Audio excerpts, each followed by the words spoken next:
O sol escaldante do meio-dia pairava sobre Vila Esperança, uma pequena cidade costeira no litoral do Brasil, como uma manta pesada que se recusava a ser levantada. O calor era sufocante, do tipo que fazia o ar tremular acima das calçadas de terra vermelha, e as silhuetas dos barcos de pesca, ancorados no pequeno porto, parecerem dançar em um espelho de ilusão.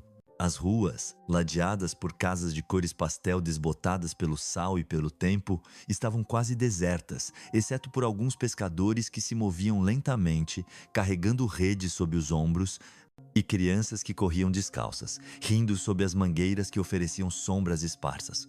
O som das ondas quebrando na praia misturava-se ao zumbido distante de ventiladores girando em bares improvisados, onde homens de pele curtida pelo sol jogavam dominó e mulheres conversavam sobre o preço do peixe no mercado. Vila Esperança era um lugar onde o tempo parecia ter parado, onde as rotinas eram tão previsíveis quanto a maré. Mas sob essa calma aparente, havia uma tensão silenciosa, um peso que todos sentiam, mas poucos ousavam nomear. A polícia local, liderada por figuras como o sargento Marcelo Silva, reinava com uma autoridade que muitas vezes cruzava a linha do abuso, protegida por algo maior, algo que os moradores sussurravam apenas em conversas privadas. Uma rede invisível, um poder que mantinha as coisas como estavam. Foi nesse cenário que Cafu, o lendário jogador de futebol brasileiro, apareceu como um estranho qualquer. Ninguém em Vila Esperança sabia quem ele era. O ex-capitão da seleção brasileira, que levantou a taça da Copa do Mundo e correu pelos gramados do mundo com a graça de um bailarino, queria apenas um refúgio temporário. Longe dos holofotes, das câmeras e dos estádios lotados, ele buscava a simplicidade que a fama havia lhe roubado. Vestindo uma camiseta branca de algodão, jeans desbotados e um boné que projetava uma sombra sobre seu rosto bronzeado, Cafu saiu de uma mercearia na esquina da Rua do Mar, segurando uma sacola de papel com uma garrafa d'água, algumas laranjas e um pão francês embrulhado em filme plástico. Seus tênis gastos, mas limpos, batiam no chão de terra com um ritmo constante, enquanto ele caminhava em direção à casa alugada, uma construção modesta de paredes brancas e telhado de telhas vermelhas, perto da praia. Não havia nada em sua aparência que gritasse celebridade. Aqui, naquele canto esquecido do Brasil, ele era apenas um homem comum, alguém que poderia passar despercebido na fila do mercado ou sentado em um banco na praça. Vila Esperança era seu escape, um lugar onde o peso de seu nome não o seguia como uma sombra. Seus passos eram firmes, sua postura relaxada, mas alerta, um hábito forjado em anos de disciplina nos campos de futebol, onde cada movimento exigia precisão e atenção. A rua estava quase vazia, salvo por um grupo de meninos brincando com uma bola improvisada feita de meias velhas e uma mulher idosa varrendo a calçada com uma vassoura de palha. Cafu ajustou o boné, semicerrando os olhos contra o brilho do sol que refletia nas janelas das casas. Seu plano era simples: voltar para casa, comer algo leve, talvez assistir a um jogo antigo na televisão antes de caminhar pela praia ao entardecer. Era uma rotina humilde, quase monástica, que o mantinha conectado à essência de quem era, além dos troféus e das manchetes. Mas a paz, como ele havia aprendido em mais de uma ocasião, nunca era permanente. Ele estava prestes a cruzar a esquina quando sentiu uma mudança no ar, uma tensão que não podia ignorar. Do canto do olho, viu uma viatura policial frear bruscamente ao lado da calçada, os pneus chiando contra a terra seca. A porta do motorista se abriu com uma agressividade deliberada, e dela saiu o sargento Marcelo Silva, um homem alto e corpulento, com cabelo preto penteado para trás e olhos que pareciam perfurar qualquer um que cruzasse seu caminho. Seu uniforme estava impecável, quase teatral em sua precisão, e suas botas pretas batiam no chão com um eco seco. A mão de Silva já repousava perto do cinto, onde pendiam sua arma e um cacetete. Cafu notou, mas não diminuiu o passo. Ele já havia encontrado homens como esse antes, em diferentes lugares, sob diferentes circunstâncias. Alguns usavam o distintivo com honra, outros como uma desculpa para exercer poder. Silva era claramente do segundo tipo. Os olhos de Silva se fixaram em Cafu com uma mistura de arrogância e desafio, como se procurasse uma razão para agir. Cafu continuou andando, a sacola de papel farfalhando levemente em sua mão. Então, aconteceu. Foi algo pequeno no início, um esbarrão, um choque de ombros ao passar. Não foi intencional, apenas um acidente numa calçada estreita. Mas Silva transformou o momento em algo mais. "Olha por onde anda, seu idiota!" Ele gritou, sua voz cortando o silêncio da rua como uma faca. Cafu parou virando a cabeça ligeiramente. "Não foi minha intenção", disse com calma, sua voz baixa, mas clara, sem um pingo de confrontação. Seus olhos, sob a aba do boné, encontraram os de Silva por um breve segundo. Não havia desafio neles, apenas uma tranquilidade que parecia desconcertar o policial. Mas Silva não estava interessado em calma. Ele deu um passo à frente, invadindo o espaço pessoal de Cafu com a postura de quem estava acostumado a intimidar. "Você acha que pode esbarrar num policial e sair como se nada tivesse acontecido?" Cuspiu, seu rosto a centímetros do de Cafu. A rua, antes tranquila, parecia prender a respiração. Cafu não respondeu imediatamente. Ele havia enfrentado provocações antes, em campos de futebol e fora deles. Sabia que o silêncio, às vezes, era mais poderoso que as palavras. Mas Silva interpretou isso como uma afronta. "Qual é o seu nome?"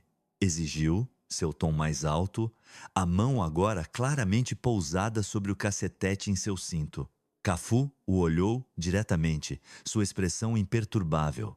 "Não é da sua conta", respondeu, sem elevar a voz, sem se mover. Foi o suficiente. Silva agiu com a rapidez de quem esperava uma desculpa. Ele agarrou o braço de Cafu com força, torcendo-o para trás em um movimento brusco e praticado. A sacola de papel caiu no chão, as laranjas rolaram para a sarjeta e o pão se esmagou sob o impacto. Cafu se curvou ligeiramente pela força do agarre, mas não ofereceu resistência. Seu rosto permaneceu sereno, quase indiferente. Ele havia enfrentado pressão real em jogos onde a derrota significava mais que um golpe ao orgulho. Isso não era nada, não ainda. Do outro lado da rua, Ana Costa, uma costureira de 30 anos, parou em choque. Ela acabara de sair de seu turno na pequena oficina de costura, onde passava horas consertando redes de pesca e uniformes escolares. Com o cabelo cacheado preso em um coque e uma bolsa de pano pendurada no ombro, Ana era uma figura comum em Vila Esperança, conhecida por sua gentileza e determinação silenciosa. Seus olhos se arregalaram ao ver a cena. Instintivamente, ela pegou seu celular do bolso, mantendo-o discretamente na palma da mão enquanto começava a gravar. Não sabia quem era o homem que o policial estava maltratando, mas algo na injustiça evidente do momento a impulsionou a agir. "Por que está me prendendo?" perguntou Cafu, sua voz tão calma quanto antes, mesmo com o braço torcido atrás das costas. "Por resistir", grunhiu Silva, embora não tivesse havido resistência alguma. "Por não obedecer ordens e por comportamento suspeito." Cafu não disse mais nada. Silva o empurrou para a frente, forçando-o a se ajoelhar na calçada. As mãos de Cafu tocaram instintivamente o chão quente, mas ele não se mexeu. O calor da terra queimava suas palmas, mas seu rosto não mostrava dor. Um pequeno grupo de curiosos começou a se reunir, não mais que 5 ou 6 pessoas, atraídas pelo espetáculo. Um pescador sussurrou algo para seu companheiro. Uma mulher levou a mão à boca, chocada. Ana, ainda gravando, sentiu o coração bater forte. Ela não podia acreditar no que via. Silva, alheio aos olhares, ou talvez alimentado por eles, levantou a mão e desferiu um tapa na nuca de Cafu. O som ecoou pela rua como um chicote. Um suspiro coletivo escapou dos espectadores. Ana quase deixou o celular cair, sua respiração entrecortada, mas Cafu não reagiu. Não levantou os punhos, não virou a cabeça, não deu nenhum sinal de retaliação. Seu corpo permaneceu imóvel, o olhar fixo no chão. Vocês acham que estão acima da lei, rugiu Silva, agarrando Cafu pela gola da camiseta e empurrando-o contra a lateral da viatura. O impacto fez o veículo balançar levemente. Um segundo policial, mais jovem, emergiu do lado do passageiro, parecendo inseguro. Seus olhos iam de Silva para Cafu e depois para o pequeno grupo de testemunhas. Ele abriu a boca como se fosse dizer algo, mas a fechou imediatamente. A tensão no ar era palpável, uma corda prestes a se romper. Cafu se levantou lentamente, sacudindo a poeira dos jeans. Uma marca vermelha começava a se formar em sua bochecha, mas suas mãos permaneciam relaxadas ao lado do corpo. Silva, ofegante pela adrenalina, deu um passo atrás, subitamente consciente do silêncio ao seu redor. Saia dessa rua, grunhiu, cuspindo as palavras com veneno, antes que eu encontre um motivo para te prender. Cafu recolheu sua sacola do chão, a laranja agora amassada e coberta de poeira, e se afastou sem dizer uma palavra. Ana terminou de gravar com os dedos trêmulos. A multidão começou a se dispersar, alguns murmurando, outros caminhando rápido para evitar problemas. Silva, com uma careta de desprezo, voltou para a viatura como se nada tivesse acontecido. Mas algo havia mudado. Naquela noite, em seu pequeno apartamento de paredes descascadas, Ana sentou-se no sofá com o celular nas mãos, reproduzindo o vídeo repetidamente. Ela ampliou a imagem no rosto de Cafu, na maneira deliberada como ele se movia, na calma que emanava mesmo sob o ataque. Havia algo familiar nele, algo que ela não conseguia identificar. Abriu seu laptop, digitou um nome no buscador e ficou olhando as imagens que carregavam. Cafu, o jogador de futebol. Seu coração deu um salto. Não era apenas um homem qualquer. Era um ícone. Alguém que havia enfrentado os melhores nos gramados e saído vitorioso. E ela o viu sendo atacado como se não fosse ninguém. A constatação a atingiu como uma onda. Ela não podia deixar isso passar. Não dessa vez. Não com ele. Seu celular vibrou com uma mensagem de sua irmã perguntando se ela chegaria para o jantar em família. Ana não respondeu. Seus olhos estavam fixos na tela, no quadro pausado onde Cafu se levantava, imperturbável após o golpe. Enquanto isso, do outro lado da cidade, Cafu estava no quintal da casa alugada, sob a luz fraca de uma lâmpada pendurada em um fio. Ele havia improvisado uma bola com cordas e trapos velhos, chutando-a contra uma parede de concreto com precisão rítmica, não com raiva, mas com uma concentração que parecia meditar em cada movimento. Não estava treinando para um jogo. Estava processando o incidente com Silva. Não o surpreendeu tanto quanto o decepcionou. Ele conhecia homens como Silva, homens que confundiam autoridade com direito, que usavam seu poder para esmagar em vez de proteger. Mas o que o mantinha acordado não era o golpe em si, mas a questão do que viria depois. Ele sabia que o vídeo existia, tinha visto Ana gravando do outro lado da rua, e embora não tivesse falado com ela, suspeitava que ela não ficaria calada. Cafu não buscava atenção nem vingança, mas também não era do tipo que ficava de braços cruzados quando algo estava errado. Decidiu que se o vídeo viesse à tona, ele não se esconderia, mas, por enquanto, seguiria em frente como sempre fizera. Na manhã seguinte, Lucas Mendes abriu seu e-mail na pequena sala que dividia com outros 2 jornalistas independentes. O espaço era um caos de papéis, canecas de café vazias e um ventilador que zumbia sem muito sucesso contra o calor. Quando viu o e-mail de Ana, franziu a testa. Ele não a conhecia pessoalmente, mas o assunto da mensagem, algo que você precisa ver, o intrigou. Ele reproduziu o vídeo e em poucos segundos inclinou-se para a tela, incrédulo. Pausou a gravação no momento em que Silva atingia Cafu, retrocedeu e assistiu novamente. É ele, murmurou para si mesmo. Abriu uma aba no navegador, buscou imagens de Cafu e comparou. Não havia dúvida. Era ele. Lucas sentiu uma mistura de adrenalina e cautela. Isso não era apenas uma notícia, era uma bomba. Mas ele também sabia que em uma cidade como Vila Esperança, bombas podiam se voltar contra quem as lançava. Lucas respondeu a Ana. pedindo que se encontrassem em um café discreto no final da avenida principal. Quando chegou, Ana já estava lá, sentada em uma mesa ao fundo, com uma xícara de chá que não havia tocado. Ela tinha olheiras, como se não tivesse dormido. Lucas foi direto ao ponto. Você tem certeza de que quer que isso saia? Não é só um vídeo de um policial abusando. É o Cafu. Isso vai explodir. Ana sentiu, embora sua voz tremesse levemente. Não posso fingir que não vi. Alguém tem que fazer algo. Lucas a olhou por um momento, avaliando-a. Ela não era uma oportunista nem uma idealista cega. Era alguém que viu uma injustiça e não podia olhar para o outro lado. Está bem, disse finalmente, mas temos que fazer isso direito. Se publicarmos sem contexto, vão enterrar. Naquela tarde, Lucas começou a trabalhar. Ele carregou o vídeo em uma plataforma segura e o compartilhou com um pequeno grupo de contatos confiáveis, um advogado de direitos civis, uma ativista local e um colega em um jornal regional. As reações foram imediatas. Isso é enorme, escreveu o advogado. Precisamos de mais provas de que não é um incidente isolado. A ativista sugeriu organizar uma reunião comunitária para discutir o assunto.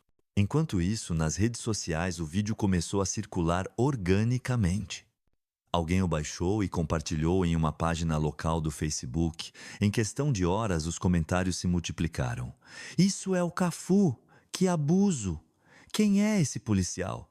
Mas também havia ceticismo. Isso não pode ser real.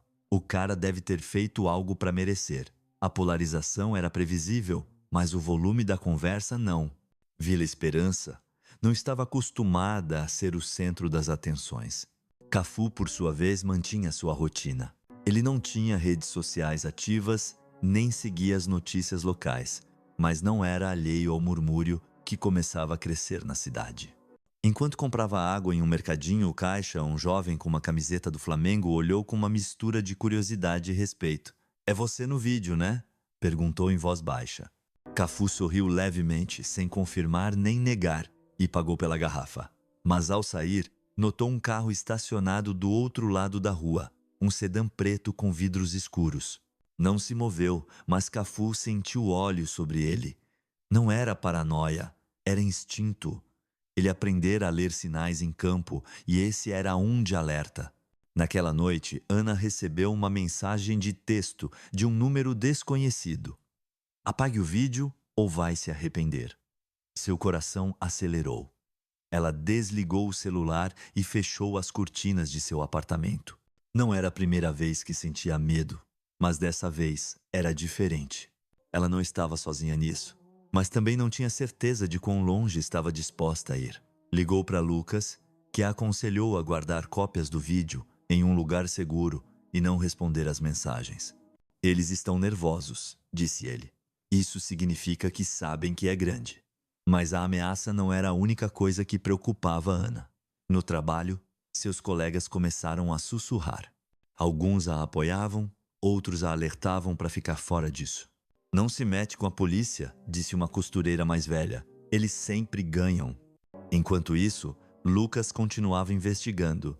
Ele encontrou registros públicos de reclamações contra Silva, todas arquivadas, sem resolução. Uma mulher relatou que Silva a intimidou durante uma blitz. Um adolescente afirmou que foi empurrado contra uma parede sem motivo. Nenhum dos casos prosperou. Lucas também descobriu que Silva fazia parte de uma unidade especial do departamento, algo vagamente descrito como controle de operações seletivas. Não havia detalhes públicos, mas o nome aparecia em alguns documentos internos que Lucas obtivera anos antes. Era uma pista frágil, mas suficiente para começar a puxar o fio. Cafu, embora evitasse os holofotes, não estava inativo. Ele notou a mudança na cidade. Os olhares, os sussurros, a tensão. Decidiu que não podia ficar completamente à margem. Visitou um campinho local onde alguns jovens jogavam futebol descalços. Não se apresentou como Cafu, mas como Marcos, alguém que queria dar algumas dicas. Os garotos, inicialmente céticos, logo ficaram fascinados com sua técnica e calma. Um deles, um adolescente chamado Pedro, Perguntou diretamente. É você que o policial bateu, né?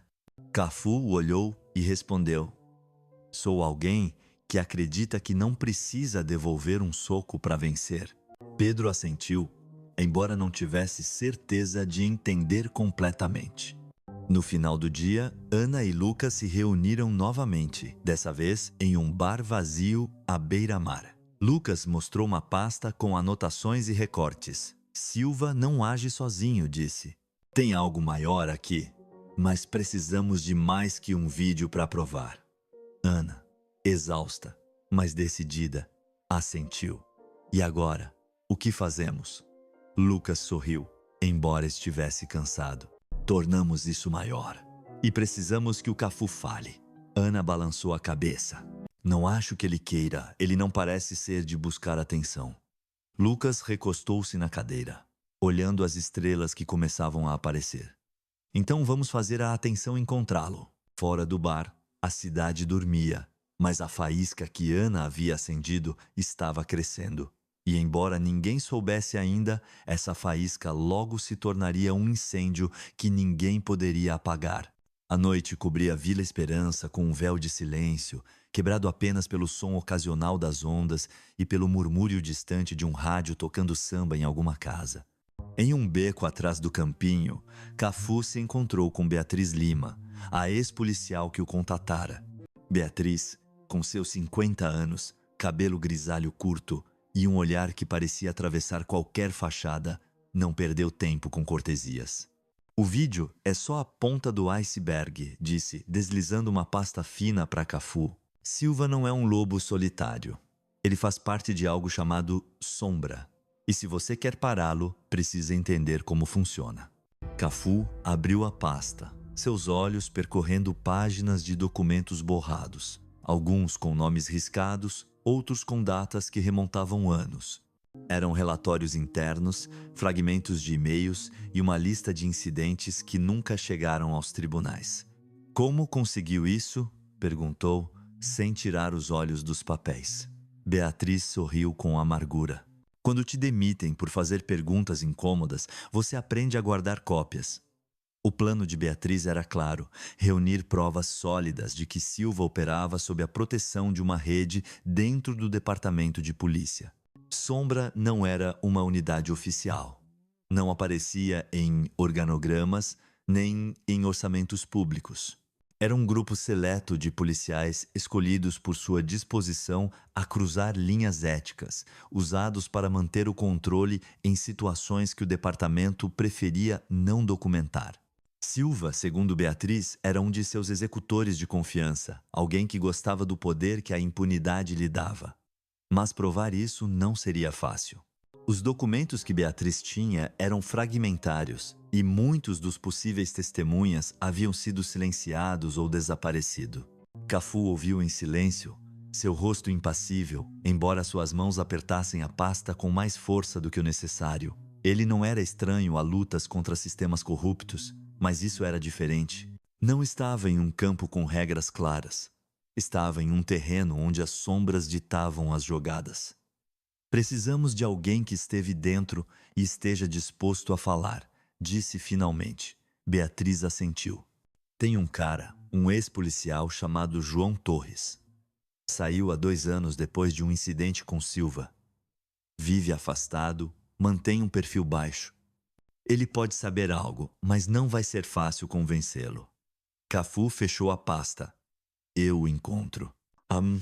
Enquanto isso, no outro extremo da cidade, Ana estava em seu apartamento, com as cortinas fechadas e uma única lâmpada como luz. Diante dela, Lucas revisava seu laptop, os dedos movendo-se rapidamente enquanto navegava por fóruns online e plataformas seguras onde havia carregado cópias do vídeo. A resposta do público havia sido avassaladora, mas também caótica. Hashtags como Justiça para Cafu e Expor Silva haviam viralizado, mas junto com o apoio vinham ataques. Contas anônimas acusavam Ana de fabricar o vídeo, de buscar atenção. Outras ameaçavam expor seu endereço. Lucas, com olheiras profundas, tentava manter a calma. Estão tentando te desacreditar, disse a Ana. É uma tática clássica, mas não podem parar a maré. Olha isso. Ele mostrou uma captura de tela de um grupo de WhatsApp local, onde moradores compartilhavam histórias de encontros semelhantes com Silva e outros policiais. Uma mulher descrevia como Silva a intimidara em uma blitz. Um homem relatava uma prisão violenta sem justificativa. As pessoas estão começando a falar, disse Lucas, mas precisamos de mais. Algo que conecte Silva à sombra. Ana, exausta, mas decidida, assentiu. Então o que fazemos? Lucas fechou o laptop. Vou publicar alguns dos documentos que um contato me passou. São anônimos, mas mostram um padrão. E você precisa se manter segura. Aquela mensagem que você recebeu não foi brincadeira. Ana engoliu em seco, lembrando do texto. Apague o vídeo ou vai se arrepender. Ela guardara seu celular em uma gaveta, como se isso pudesse afastar a ameaça. No dia seguinte, Cafu dirigiu até as periferias de Vila Esperança, seguindo as instruções de Beatriz. A casa de João Torres era uma choupana modesta, cercada por um terreno árido, com uma caminhonete velha estacionada na frente. Cafu bateu a porta e, após um longo silêncio, um homem abriu. João era magro, com cicatrizes nas mãos e uma expressão de desconfiança. "O que você quer?" perguntou, sem se mover da soleira. Cafu foi direto. "Sei o que aconteceu com você e o Silva. Quero que faça a coisa certa." João o encarou, depois riu com amargura. "A coisa certa? Tentei isso uma vez. Custou tudo." Mas ele não fechou a porta. Cafu entrou e, pela próxima hora, João falou. Contou como testemunhara Silva, falsificando um relatório após uma prisão violenta, como tentara denunciar e como, de repente, seu dossiê desaparecera. Ele fora pressionado a renunciar com ameaças veladas contra sua família. "Sombra não é só um grupo de policiais", disse João. "É um sistema. Eles têm gente nos tribunais, na prefeitura. Se você for atrás deles, não vão te parar com um aviso." Cafu ouviu sem interromper. Quando João terminou, ele perguntou: "Você testemunharia?" João negou com a cabeça. "Não estou pronto para isso, mas posso te dar algo." Ele pegou um pendrive de uma gaveta. Gravações de áudio. Reuniões onde falam da sombra. Não é muito, mas é um começo. Cafu pegou o pendrive e assentiu. "É suficiente por agora." O capítulo termina com Cafu de pé na praia de Vila Esperança, as ondas lambendo seus pés descalços. O horizonte se estendia diante dele, vasto e incerto. Ele segurava o pendrive na mão, sentindo seu peso. A brisa salgada agitava seu boné, e ele sabia que a luta estava apenas começando. Mas, como nos dias em que enfrentava adversários impossíveis nos gramados, Cafu sentia uma chama familiar acender em seu peito, a determinação de não ceder, de não deixar a injustiça vencer. Vila Esperança, ele decidiu, não seria apenas um refúgio, seria o lugar onde ele faria a diferença. O ar em Vila Esperança parecia carregado de eletricidade, como se a cidade inteira estivesse prendendo a respiração. As ruas de terra vermelha, antes marcadas pela monotonia, agora vibravam com o som de passos em pequenas marchas, conversas acaloradas em bares à beira-mar e o farfalhar de cartazes improvisados que balançavam ao vento, pregados em postes de madeira.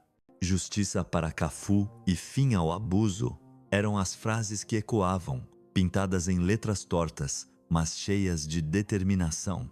O vídeo do ataque de Marcelo Silva contra Cafu havia ultrapassado as fronteiras da cidade, chegando às manchetes nacionais, transformando Vila Esperança em um símbolo improvável de resistência. A brisa salgada do mar trazia um alívio tímido ao calor opressivo, mas não podia apagar a tensão que crescia. A multidão se reunia diariamente na praça central, onde pescadores, costureiras e jovens estudantes compartilhavam histórias de injustiças que por anos haviam sido silenciadas. Mas, por trás dessa energia nova, a sombra de sombra, a rede secreta que protege a policiais como Silva, parava, pronta para contra-atacar. O julgamento de Silva, marcado no Tribunal do Distrito, era o epicentro dessa tempestade. E todos, de Cafu a Ana Costa, sabiam que o desfecho mudaria a Vila Esperança para sempre. O tribunal, um prédio antigo com paredes descascadas e um telhado que rangia sob o peso das chuvas passadas, estava cercado por uma multidão de cerca de 200 pessoas. Repórteres de São Paulo e Rio de Janeiro apontavam câmeras, enquanto ativistas com megafones entoavam cânticos que misturavam indignação e esperança. Crianças seguravam cartazes desenhados à mão, e idosos, com rostos marcados pelo sol, observavam em silêncio, como se temessem que a justiça, mais uma vez, escapasse. Dentro do tribunal, o contraste era gritante. As paredes de madeira polida e os bancos alinhados davam uma aparência de ordem, mas o ar estava pesado, carregado de expectativa. Cafu entrou com passos firmes, vestindo uma camisa azul marinho impecável e jeans escuros. Sem o boné que costumava usar, seu rosto estava exposto, os olhos castanhos fixos no estrado onde a juíza logo se sentaria. Ele não buscava atenção, mas sua presença enchia a sala, como se o peso de sua história, de um menino de rua que se tornou campeão mundial, trouxesse uma gravidade silenciosa ao momento. Ana Costa, sentada algumas fileiras atrás, ajustava nervosamente o blazer azul que comprara para a ocasião. Suas mãos tremiam, mas ela respirava fundo, lembrando-se de por que estava ali.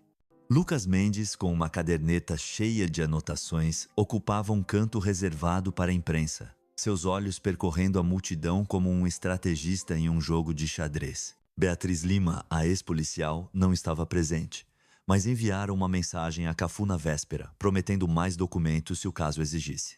Do lado oposto, Marcelo Silva, na mesa da defesa, parecia uma sombra do homem arrogante que atacara Cafu. Seu terno cinza estava apertado, seu rosto pálido, e ele evitava olhar para a multidão. Seus olhos, antes cheios de desprezo, agora pareciam presos em um vazio, como se ele soubesse que a maré havia virado contra ele. A juíza, uma mulher de meia idade com óculos de armação fina e uma expressão que não tolerava distrações, entrou e deu início ao procedimento com um golpe seco de seu martelo. O promotor, um homem magro com uma voz precisa, apresentou o caso com clareza devastadora. Marcelo Silva, um policial com um histórico de denúncias arquivadas, havia atacado um cidadão respeitado sem provocação, um ato capturado em vídeo e corroborado por testemunhos. Ele mencionou Sombra de forma velada, sugerindo uma rede de encobrimento que permitia abusos como o de Silva. A defesa, liderada por um advogado jovem, mas agressivo, contra-atacou, argumentando que o vídeo carecia de contexto, que Cafu agira de forma suspeita ao não se identificar e que Silva seguira o protocolo sob uma percepção de ameaça. Os murmúrios na sala foram silenciados por outro golpe do martelo da juíza. Cafu foi o primeiro a subir ao banco das testemunhas. O promotor começou com perguntas simples: seu nome, seu motivo para estar em Vila Esperança, os eventos daquele dia. Cafu respondeu com economia de palavras, sua voz grave e calma. Estava caminhando para casa com uma sacola de compras. Não fiz nada para provocar o policial. Quando o vídeo foi reproduzido em uma tela grande, a sala mergulhou em um silêncio sepulcral. O som do tapa de Silva ecoou, seguido pelo barulho da sacola caindo no chão. Alguns espectadores fecharam os olhos. Outros não conseguiam desviar o olhar. O promotor virou-se para Cafu. Senhor Cafu, por que não reagiu ao ataque? Cafu olhou para o júri, seus olhos firmes, mas não desafiadores. Porque sei o que posso fazer. E sei que revidar não teria ajudado ninguém. Quis dar uma chance ao sistema. O promotor assentiu. O senhor acha que o sistema funcionou naquele momento? Cafu fez uma pausa, seu olhar passando brevemente por Silva. Não naquele momento, mas agora estamos aqui. Um murmúrio percorreu a sala, rapidamente silenciado. A defesa tentou desestabilizá-lo. Senhor Cafu, o senhor é um jogador de futebol famoso, uma figura imponente. Não é possível que o policial Silva se sentisse ameaçado pela sua presença? Cafu inclinou a cabeça ligeiramente. Se um homem se sente ameaçado por alguém carregando uma laranja, ele não deveria usar um distintivo. A resposta provocou risadas contidas na sala e o advogado, visivelmente frustrado, mudou de tática. O senhor não se identificou. Não acha que isso escalou a situação? Cafu respondeu sem hesitar. Não precisava dizer quem sou. Não fiz nada errado. Ele escolheu a violência. Eu escolhi a paz. Não havia mais perguntas. Cafu desceu do banco. Seu passo tão firme quanto ao entrar, deixando um eco de sua presença na sala. Ana foi a próxima. Seu coração batia forte enquanto subia ao banco, mas ela respirou fundo e olhou para o júri. Contou como gravar o vídeo, como sentir a injustiça no ar, como decidir a agir apesar do medo. Eu não conhecia o Sr. Cafu na hora, disse, sua voz ganhando força. Mas vi um homem sendo atacado sem motivo e um policial que achou que podia escapar impune. Quando o promotor perguntou sobre as ameaças que recebera, Ana ergueu o queixo. Me mandaram mensagens, me seguiram, me disseram para ficar quieta, mas não fiquei, porque se todos ficarmos calados, nada muda. O júri a observou com atenção, alguns assentindo levemente. A defesa tentou desacreditar Ana, sugerindo que ela buscava fama ou que editara o vídeo. Ana, com uma calma que surpreendeu até a si mesma, respondeu: "O vídeo é real, todo mundo viu, não preciso inventar nada." Ela desceu do banco com as mãos trêmulas, mas a cabeça erguida. Fora do tribunal, a multidão crescia. Ativistas organizavam cânticos e câmeras de redes nacionais capturavam a cena. Nas redes sociais, o julgamento dominava as tendências, com vídeos de apoio a Cafu e Ana sendo compartilhados do Brasil a outros países da América Latina. Mas também havia resistência. Uma rádio local entrevistou um ex-policial que defendia Silva, alegando que policiais enfrentavam situações perigosas todos os dias. Em um bar da cidade, um grupo de homens discutia acaloradamente, alguns chamando Cafu de herói, outros acusando-o de exagerar. A divisão era palpável, mas o ímpeto estava do lado da justiça. Enquanto isso, Lucas trabalhava incansavelmente. Durante o julgamento, ele publicou um segundo artigo, desta vez com trechos das gravações que Cafu conseguira com João Torres. Embora os nomes fossem censurados, as vozes discutiam táticas de encobrimento e mencionavam Sombra explicitamente. O artigo viralizou, compartilhado por blogueiros e ativistas em todo o país. Uma emissora de TV nacional citou em um segmento noturno, aumentando a pressão sobre o departamento de polícia. Mas o sucesso veio com um custo.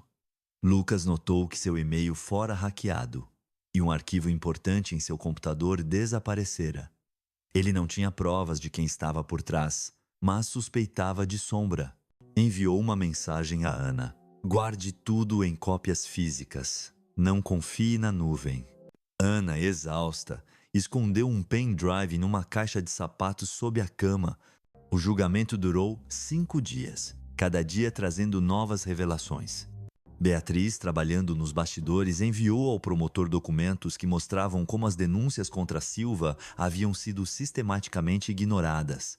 Um depoimento anônimo de um policial aposentado confirmou a existência de Sombra, e uma gravação de uma reunião onde um superior mencionava limpar a bagunça do Silva foi apresentada.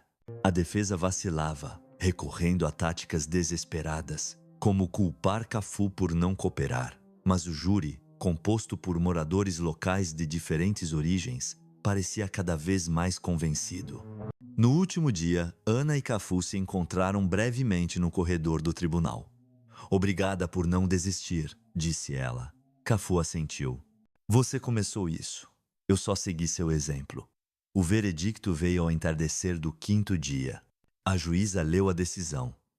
Culpado em todas as acusações, incluindo o abuso de autoridade, falsificação de provas e intimidação.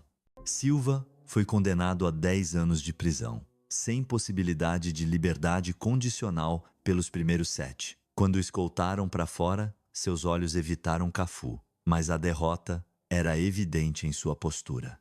A multidão do lado de fora explodiu em aplausos, embora alguns gritassem insultos.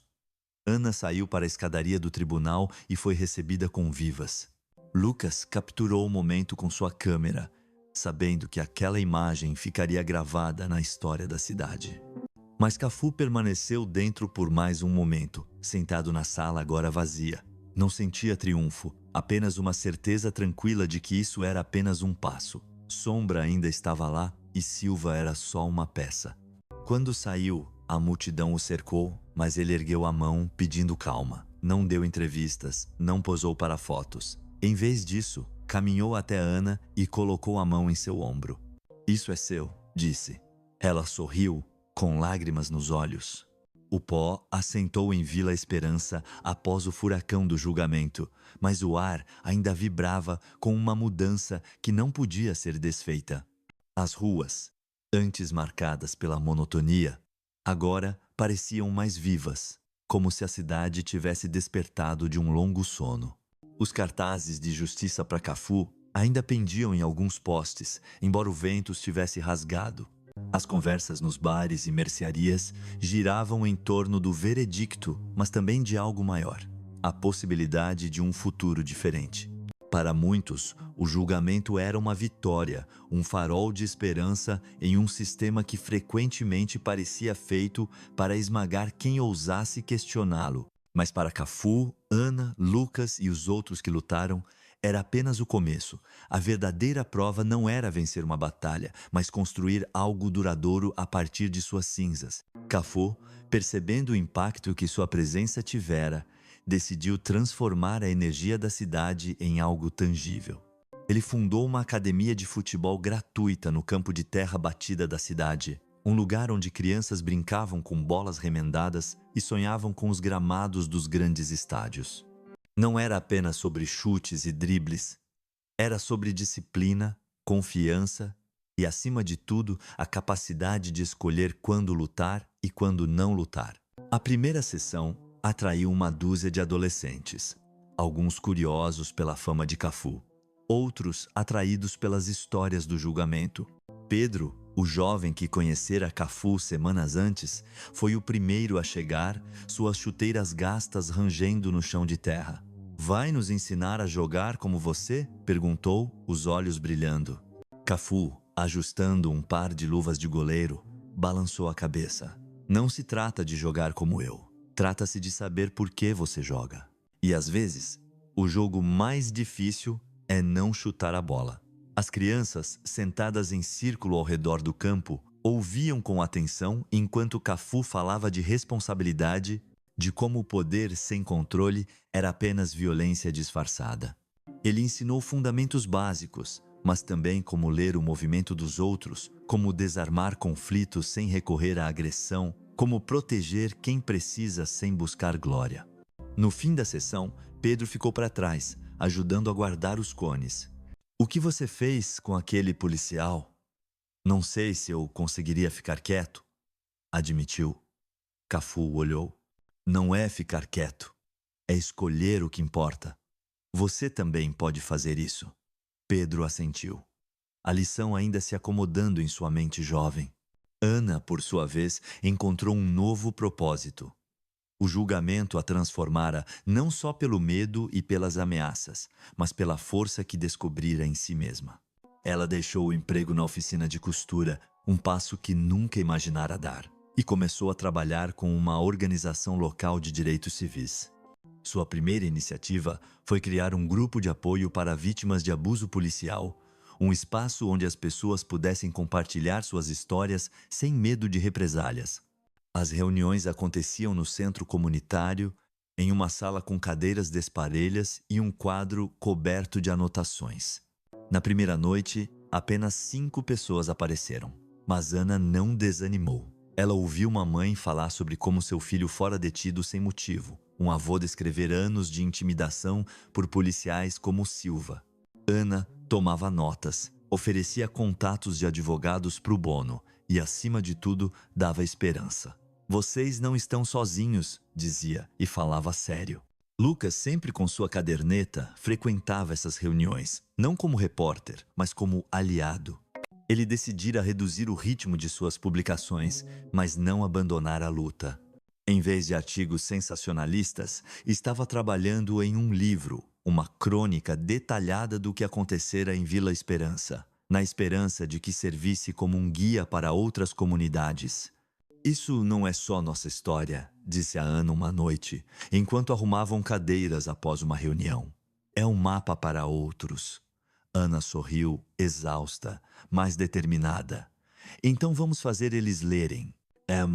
A própria comunidade estava mudando. A prefeitura, sob pressão pública, anunciou uma revisão completa das políticas do Departamento de Polícia, incluindo a contratação de um auditor externo para investigar Sombra. Não era uma solução perfeita, e muitos duvidavam de sua eficácia, mas era um passo que teria sido impensável antes do julgamento. Nas escolas, professores começaram a incluir discussões sobre direitos civis em suas aulas, usando o caso de Cafu como exemplo. Nas ruas, os moradores se cumprimentavam com mais frequência, como se o ato coletivo de enfrentar a injustiça tivesse tecido laços mais fortes entre eles. Mas nem tudo era idealismo. Alguns policiais leais a Silva ou a Sombra permaneciam no departamento, e olhares hostis não haviam desaparecido. Ana notou um carro suspeito perto de seu novo apartamento uma noite, mas, dessa vez, não sentiu pânico. Enviou uma mensagem a Lucas e tirou uma foto do veículo. A diferença agora era que ela sabia que não estava sozinha. Cafu, embora continuasse reservado, tornara-se um símbolo sem querer. No Brasil, manchetes o celebravam não só como jogador, mas como um homem que desafiara a injustiça com seu silêncio. Em Vila Esperança, as crianças desenhavam sua imagem em cadernos e os adultos o cumprimentavam com respeito quando o viam na mercearia. Mas Cafu não se deixava levar pela admiração. Ele sabia que símbolos podiam desvanecer se não fossem respaldados por ação. Uma tarde, enquanto limpava o campo após uma sessão de treino, Cafu encontrou uma carta colada na grade. Era anônima, escrita à mão em papel simples. Obrigado por nos lembrar que valemos a pena. Ele guardou a carta no bolso sem dizer nada, mas a levou consigo como um lembrete do porquê escolhera ficar. A lição de tudo isso, como Cafu explicou aos seus alunos em uma sessão final antes de voltar para São Paulo, não era sobre vencer ou perder. A força não está em quão forte você chuta, disse, de pé no centro do campo, com as crianças o encarando com atenção. Está no que você escolhe fazer com essa força. Vocês podem usar suas pernas para destruir ou para construir, podem ficar calados por medo ou falar por quem não tem voz. Isso é o que muda o mundo. Ele fez uma pausa, deixando as palavras assentarem. O que aconteceu aqui nesta cidade não foi só por mim, por Ana ou por Lucas. Foi por todos que decidiram que já era o bastante. E isso é algo que vocês também podem fazer, todos os dias. As crianças aplaudiram, não com entusiasmo cego, mas com uma compreensão que parecia mais profunda do que seus anos sugeriam. Pedro, agora um regular nas sessões, levantou a mão. Você vai voltar? Perguntou. Cafu sorriu. Se precisarem de mim, estarei aqui. Ana, enquanto isso, deu seu primeiro discurso público em uma conferência regional sobre direitos civis, convidada pela organização com a qual trabalhava. Diante de uma plateia de ativistas e líderes comunitários, ela falou de Vila Esperança, de Cafu, de Silva, mas, acima de tudo, das pessoas comuns que fizeram a diferença. Não precisamos de heróis, disse, sua voz clara apesar dos nervos. Precisamos de pessoas que não desviem o olhar, que não deixem o medo decidir por elas. Foi isso que aprendi e é isso que vamos levar adiante. O aplauso foi caloroso, mas para Ana, o verdadeiro prêmio foi ver 2 participantes, inspirados por sua história, se comprometerem a iniciar grupos semelhantes em suas próprias cidades. O legado de Vila Esperança não era perfeito. Sombra não fora completamente desmantelada, e o sistema ainda resistia à mudança. Mas as sementes estavam plantadas. Cafu voltou para São Paulo, mas deixou a academia de futebol nas mãos de treinadores locais com a promessa de financiar sua continuidade. Ana tornou-se uma figura reconhecida na luta por justiça, embora sempre insistisse que era apenas uma peça do quebra-cabeça. Lucas terminou o rascunho de seu livro, provisoriamente intitulado O Silêncio que Rugiu, E nas ruas de Vila Esperança, os moradores caminhavam com uma nova confiança, sabendo que juntos podiam enfrentar até gigantes.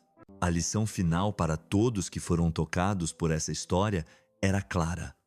O verdadeiro poder não está na força bruta nem na autoridade imposta, mas na responsabilidade de agir, na coragem de escolher a paz quando a violência seria mais fácil e na união de vozes que se recusam a ser silenciadas. Vila Esperança provara que a mudança era possível, não com um único herói, mas com uma comunidade que decidira fazer acontecer. E essa lição, mais do que qualquer veredicto, era a que perduraria, inspirando outros a se levantarem, a construírem, a nunca desistirem. A cidade adormecia sob um céu estrelado, mas o eco de sua luta continuava, como as ondas que nunca param de beijar a praia.